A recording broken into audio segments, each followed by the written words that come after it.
The Second World War did not start with the tanks rolling over Poland. It started long before that, with humiliation, hunger, and revenge. Following World War I, Germany was shattered. The Treaty of Versailles didn't bring peace. It planted the seeds of something far worse. Into the wreckage walked a man with a blood-soaked vision, Adolf Hitler. This is more than a story of one dictator. It's the story of how the entire world watched, appeased, and hoped as Europe conducted its march straight into another catastrophe. So, what really started World War II? Let's find out in today's episode of Light's History.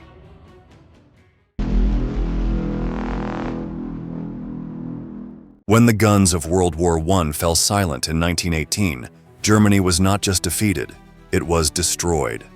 The once proud empire lay disarmed, humiliated, and starving. Across its cities, revolutions simmered. The Kaiser had fled, the great monarchy had fallen, and a fragile experiment, the Weimar Republic, was born into chaos. Then came the Treaty of Versailles, 1919. It wasn't peace, it was punishment. Germany was forced to accept full guilt for the war, known as the War Guilt Clause.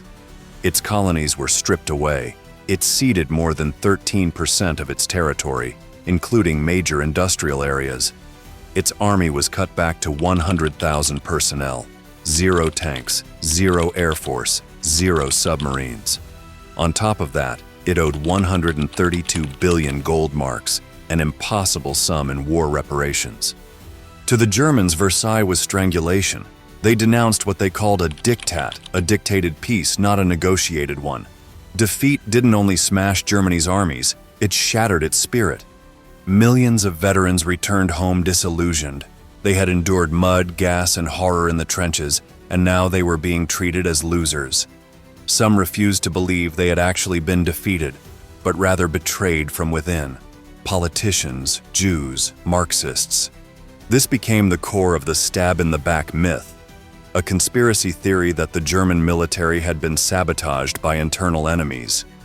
This lie spread like wildfire, and it provided something deeply intoxicating: someone to blame. Meanwhile, democracy arrived not with celebration, but with resentment. The Weimar Republic was regarded as a foreign imposition, dictated by victors.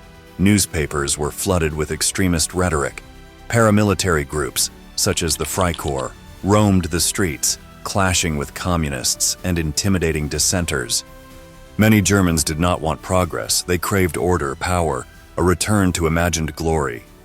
In this fragmented terrain, extremist voices did not sound extreme. They sounded certain. And certainty was scarce in a country drowning in shame and chaos. By 1921, bread cost a few marks. By 1923, it cost billions. Inflation spiraled out of control. Middle-class savings evaporated. Men carried pay in wheelbarrows. Children played with worthless banknotes. Women traded heirlooms for bread. The mark had come crashing down, and with it, faith in the new republic. In the midst of this chaos, extremist voices only grew louder. On the left, there were communists advocating revolution. On the right, nationalists called for revenge. And at the center, a broken government tried to keep a republic from imploding. And then, out of a beer hall in Munich, one voice stood out from the rest: a decorated war veteran. A man with a piercing gaze, an explosive style, and an unshakable belief that Germany's fall had been no accident, but a betrayal. Adolf Hitler. He wasn't born into power. He was a failed artist, a fringe agitator, a man fueled by rejection and resentment. But he found in post-war Germany the perfect storm: national shame, economic collapse, and political chaos. In 1919, he became a member of the small, ultranationalist German Workers' Party. A few months later, he'd reinvented it, with a new name: the National Socialist German Workers' Party, or Nazi Party. Its communication was basic, brutal, and effective. Germany had been betrayed by backstabbers. Weimar politicians were weak, corrupt, and Jewish-controlled. Communists were poisoning the state. Only a strong hand could restore order and greatness. In 1923, Hitler made his first move. Emulating Mussolini's march on Rome, he tried to stage the beer hall putsch. A coup in Munich. It failed. Police fired. 16 Nazis died. Hitler was arrested. But prison was no defeat. It was an opportunity. There in Landsberg prison, he dictated Mein Kampf, My Struggle, a manifesto to hate and the triumphant master race. Inside, he detailed his ideology: anti-Semitism, anti-communism, ultranationalism, and a belief that Germany must expand east for Lebensraum, living space. Few took it seriously. He was rejected as a lunatic with a mustache and a megaphone. But Hitler was learning. He would not use force to take power back. He would take it legally. By the late 1920s, the Nazi Party was still quite small. But then, the world changed. October 1929, Wall Street crashed. The Great Depression swept across the globe like a virus, and Germany, already crippled by debt, was hit hardest. Banks collapsed. Businesses shuttered. By 1932, 6 million Germans were unemployed. Democracy looked helpless. The Nazis looked like strength. Hitler crisscrossed the country by plane, the first politician to travel that way. His rallies were grand, theatrical, terrifying. His speeches touched every sore spot: the war lost, Versailles' shame, the present chaos. Jobs, stability, pride. He vowed to bring them all home. He promised to make Germany great again. Behind the scenes, the Nazi Party grew increasingly militant. The SA, or brown shirts, freely roamed the streets, assaulting political enemies, intimidating voters, and through sheer terrorism, creating the misleading impression of order. In the elections of July 1932, the Nazis became the largest party in the Reichstag. Yet Hitler still wasn't chancellor. It was not until January 1933 when conservative elites, convinced they could control him, offered him the position. They were wrong. Hitler would soon follow up with the Enabling Act, which nullified the Weimar Constitution. Political parties were banned. Trade unions were outlawed. The Gestapo rose. Dissent vanished. He didn't just seize power, he erased the Republic.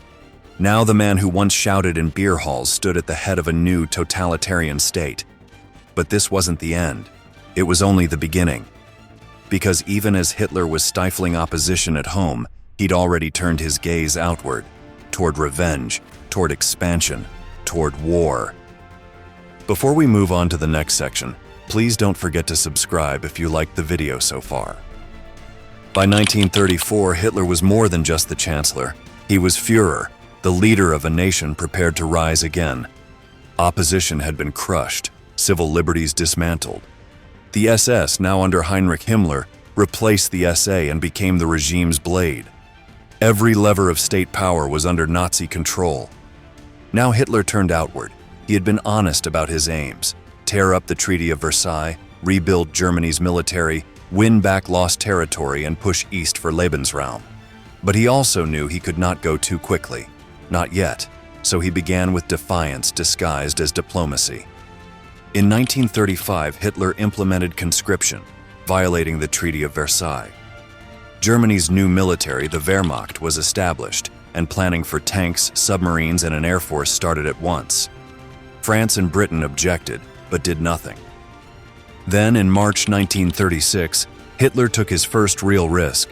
He deployed German troops into the Rhineland, a French-bordering demilitarized zone. It violated Versailles and the Locarno Pact openly. His generals feared retaliation. Even Hitler admitted that if the French had intervened, we would have had to withdraw with our tails between our legs. But France did nothing. Britain hesitated. The gamble paid off. And Hitler learned something crucial. The West would not stop him. Next came Austria. The idea of uniting all German-speaking peoples under one Reich, the Anschluss, had long been part of Hitler's dream. In March 1938, he insisted that Austria's chancellor, Kurt Schuschnigg, legalize the Nazi Party and allow it to operate freely. When Schuschnigg resisted, Hitler threatened invasion. The Austrian government crumbled. German troops entered the country without resistance. They were greeted with flowers and Nazi salutes. Austria was annexed without a single shot fired. The world again watched and did nothing.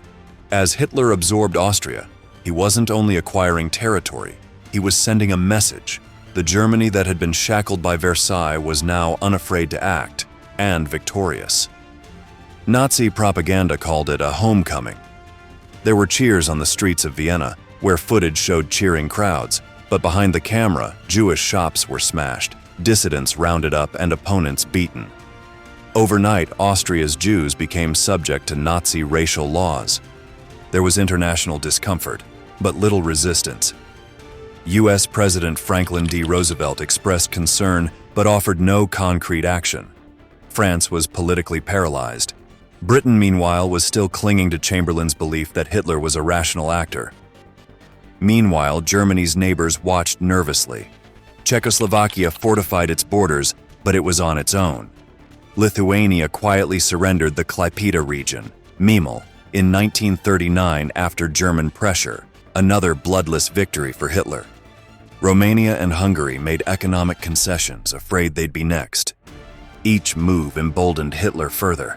Each silence from the West became complicity. Every parade he staged, every handshake he extended was a step closer to war, and the world applauded or looked away.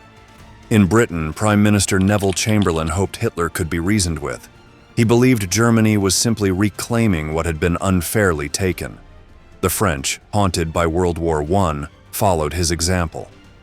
Hitler now turned his attention to Czechoslovakia, with particular focus on the region of the Sudetenland, a mountainous border area inhabited by 3 million ethnic Germans.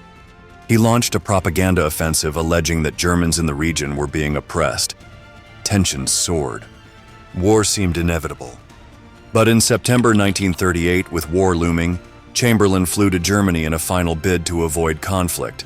He met Hitler in Berchtesgaden and again in Bad Godesberg. Hitler demanded the Sudetenland.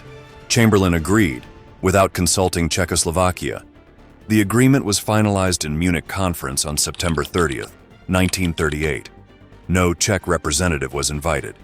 Hitler pledged that it would be his last territorial demand. Chamberlain flew back to London, brandishing a piece of paper declaring peace for our time. But peace was an illusion. In March 1939, just 6 months after Munich, Hitler broke his promise. German forces then occupied the rest of Czechoslovakia. There were no protests, no oppression, no ethnic conflict. It was just one more act of conquest. This time, even Chamberlain was unable to defend him. Britain and France issued an ultimatum. If Hitler invaded Poland, there would be war. But Hitler didn't believe them. Why would he? Every previous act of aggression had been met with appeasement or silence. And he wasn't finished planning. Behind closed doors, he struck a stunning pact with his ideological archenemy, Joseph Stalin. In August 1939, Germany and the Soviet Union concluded the Molotov-Ribbentrop Pact, a non-aggression pact in which they secretly agreed to divide Eastern Europe between them. The world was stunned. Nazis and communists had seemed like mortal enemies, but now they had split Poland on a map. Hitler believed he had eliminated the final obstacle. The Germans came over the Polish border at 4:45 a.m. on September 1st, 1939. Planes bombed cities. Tanks rolled across the countryside. Civilians fled in terror. It was blitzkrieg, lightning war. 2 days later, Britain and France were at war. World War II had started. But this wasn't just about Poland. The roots of the conflict ran deeper, through years of missed warnings, diplomatic failures, and blind optimism. Appeasement had bought time, not peace. And behind every speech, every parade, every handshake by Hitler, there was a plan far more diabolical than territory. Want to understand the world better? Start with history and subscribe to our channel. Before a single tank would cross a border, Nazi Germany had already declared war, not against another country, but upon its own people. From the start, Hitler's vision of the Third Reich was steeped in ideology. It was about more than just forfeited land or military might. It was about purity, racial, cultural, political. And so, while Europe watched Hitler's foreign moves with rising concern, a silent war was already raging inside Germany. Hitler had made the cornerstone of state terror only weeks after he seized power in 1933. It needed a pretext to suspend civil liberties, and the Reichstag fire afforded that. He had a free hand under the Enabling Act. The first concentration camp, Dachau, was not for Jews, but for political opponents, communists, trade unionists, social democrats. But soon, the targets widened. By 1935, the tickets were taken from them, and the Nazis instituted the Nuremberg Laws. These were not just laws, they were an announcement. Jews were no longer German citizens. They couldn't marry Aryans. They couldn't vote or hold public office. Even individuals with one Jewish grandparent were regarded as tainted. Suddenly, neighbors became pariahs, friends became threats, identity itself became a weapon. At the same time, Nazi propaganda intensified. Joseph Goebbels' Ministry of Propaganda flooded every radio, newspaper, and film with the same message. Jews were not just different, they were dangerous. In schools, racial science was taught to children. Biology textbooks described the superiority of the Aryan race. Teachers had to join Nazi organizations or they would be cast out. Youth programs like the Hitler Jugend and League of German Girls trained children to idolize Hitler and report on their parents. Meanwhile, racial science became a matter of state. The Nazis promoted the idea of Volksgemeinschaft, a people's community bound together by blood. That also meant everyone who did not fit the mold, Jews, Slavs, Gypsies, disabled people, the mentally ill, had no place in society. In 1934, Germany embarked on a vast, secretive campaign of forced sterilization. Over 400,000 people labeled genetically unfit were sterilized by Nazi doctors in the law for the prevention of hereditarily diseased offspring. This wasn't some covert program. It was implemented in hospitals overseen by judges and physicians. It was science weaponized, and the public was conditioned to accept that it was for the greater good. The Nazis called it racial hygiene. In reality, it was state-sponsored eugenics. By 1938, anti-Jewish policy turned from discrimination to open persecution.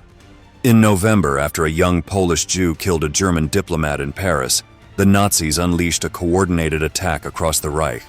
Kristallnacht, the night of broken glass. Over 1,400 synagogues were burned. Jewish shops were looted and smashed. 30,000 Jewish men were arrested and sent to concentration camps. Dozens were killed. Firefighters stood by as synagogues burned, instructed only to protect surrounding Aryan property. And the world again did little. After Kristallnacht, emigration skyrocketed, but Germany made it nearly impossible to leave. Jews had to forfeit nearly all their property. Some countries put strict limits on immigration. The doors were closing, just as the Nazis began accelerating the purge. After the annexation of Austria and the Sudetenland, Nazi ideology didn't recognize Germany's borders. It went with the soldiers and flags into every newly liberated town. In Vienna, Jewish homes were looted within days. Regular Austrians, not SS officers, ransacked apartments, seized businesses, and humiliated former neighbors. In Prague, anti-Jewish propaganda was filling the streets even before the total occupation. The persecution became communal. Teachers fired colleagues, tenants reported landlords, clerks discovered grounds to dismiss Jewish workers. And always, someone else moved into the abandoned homes. Lots of Germans and Austrians weren't Nazis, but they didn't have to be to profit.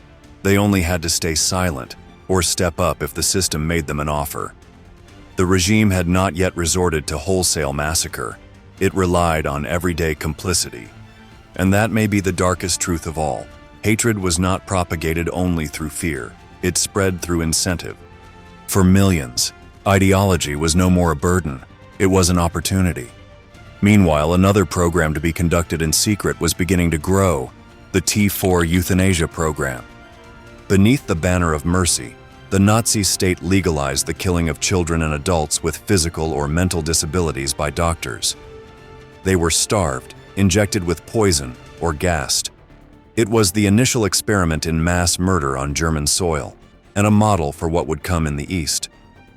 By the end of World War II, Germany had become a society engineered for obedience and exclusion. Entire communities had been stripped of their rights. The press was silenced. Dissent was criminalized. The culture had been militarized, racialized, and radicalized. And perhaps most chilling of all, a lot of this had happened before a single shot had been fired abroad.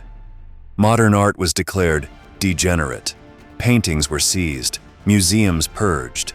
Jazz music was labeled corrupt and un-German. Even church sermons were monitored. Pastors who did not fall in with the Reich's vision were silenced or arrested. Morality itself was redefined. The compassion was no longer compassion, it was weakness. What was cruelty had become patriotism. People adapted. Mothers taught children to identify racial differences. Textbooks compared Jewish noses and skulls to Aryan ideals. Schoolboys learned to report on classmates and sometimes their own families. By 1938, a country once synonymous with philosophy and science had been transformed into a weapon. And while fear played its role, it was often shame and pride that did the rest. Who wanted to be seen helping a Jew? Who dared to question orders when the radio said they were saving the fatherland? The invasion of Poland in 1939 didn't mark the beginning of Nazi brutality. It marked its expansion. The camps already existed. The killers were already trained. The propaganda had done its bit. Ordinary people had been transformed into enforcers, informants, bystanders. And as the Reich prepared for conquest, it carried with it not just weapons and soldiers, but blueprints for extermination. World War II didn't erupt in a single moment. It occurred silently, in speeches, in laws, in fear. It didn't start with guns, it started with ideas. Ideas that twisted humiliation into hatred, that promised strength through purity, that turned neighbors into enemies and silence into complicity. By the time tanks rolled into Poland, the war had already begun, in classrooms, in courts, in the minds of millions. So ask yourself, what truly starts a world war? A border crossed, or a lie believed too long? Let us know in the comments. Here's another video history buffs enjoyed watching. Bye for now.